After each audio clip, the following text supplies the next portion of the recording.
They knew those people were dead a long time ago, which is interesting because I didn't know how sophisticated the underwater listening devices are.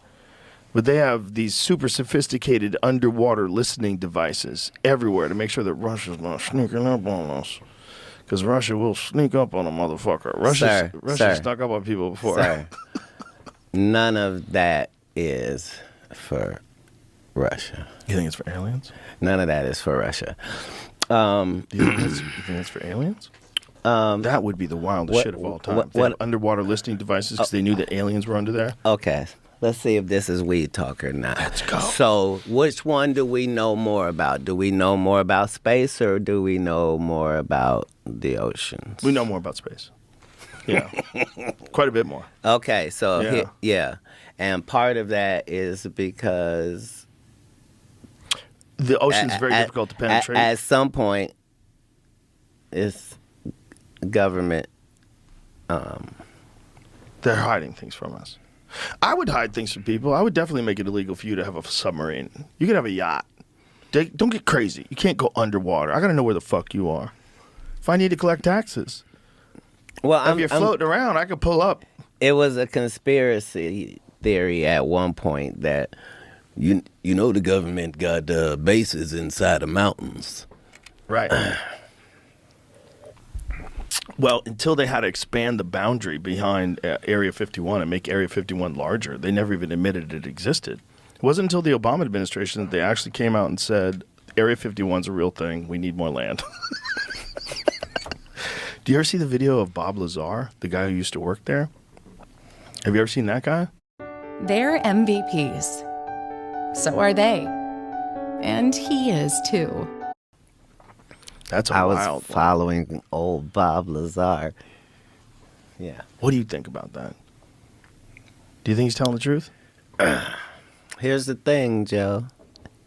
Just an opinion, but what I find fascinating is the lack of imagination in any of these stories where imagination could apply. Like if someone was bullshitting, you'd see evidence of it, right? Because that's the thing. If people bullshit, they kind of bullshit about everything, right? Because they think they're smart enough to trick you. No one's smart enough to come up with one story only their whole life. Their whole life, they're straight, down the middle, square, tell the truth all the time. But one time, they decide to have a whopper of a lie. And just fabricate this thing and structure it? You're seeing somebody tell you a story that is the only explanation for certain things that are happening. Yeah. Especially he tells you a story, and then you have independent people who also used to work for the government now becoming whistleblowers and saying there's a crashed retrieval program.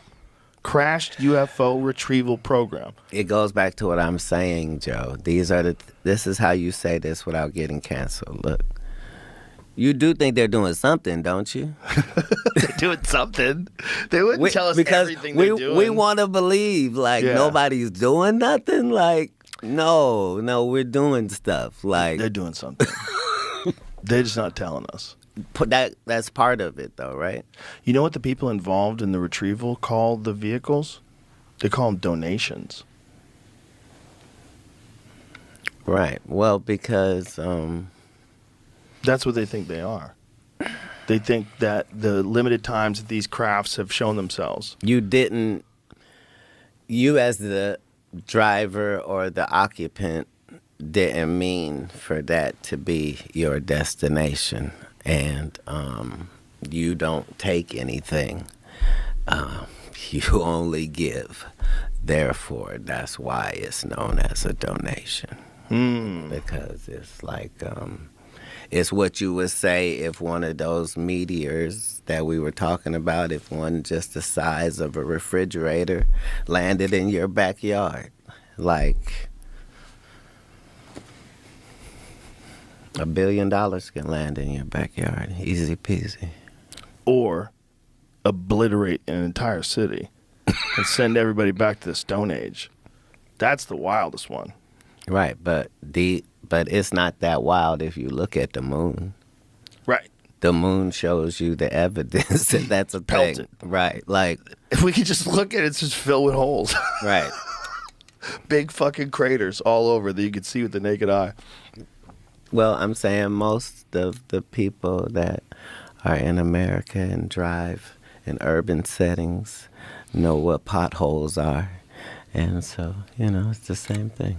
Yeah. This is a weird time where people are just starting to pay attention to so many of these subjects. And so many of these things, like, are we alone? Have there been advanced civilizations before? How did we become us? It's been a conversation at all points in time. Like, But more people are having it now without fear of being labeled an idiot. well, it's because information is now a free commodity, whereas in different points in history, it wasn't like that. Like, Right. It was protected. You didn't make enough money to get access to this information. And no matter where you're looking, information is the driving force of almost every war and conflict. Yeah. It was about the place that you conquered. Not only did you conquer them, but you got a chance to know what they knew. And that, you found, was more important than anything else. And that's... Well, think about the people that lived just before they translated the Bible from Latin. How many people couldn't read it? Well, that was part of the experience that you were getting from church, was the fact that that it was being read to you. Right. You see what I'm saying? Not what we have currently, where you have the book and they have the book, but this person is literally reciting the word of God to you. Yeah. Yeah. And he becomes the holder of all that information and the only one. All holders of all information Yeah. are that. Yep. It's like a human pattern that people follow, even if they just run an internet company, even if they run a social media company. They follow that same pattern. Well, because everything in the universe, everything on this planet, everything that we could look at in the wildlife or in the plant life, or everything is a formula. Everything is that way. Yeah. And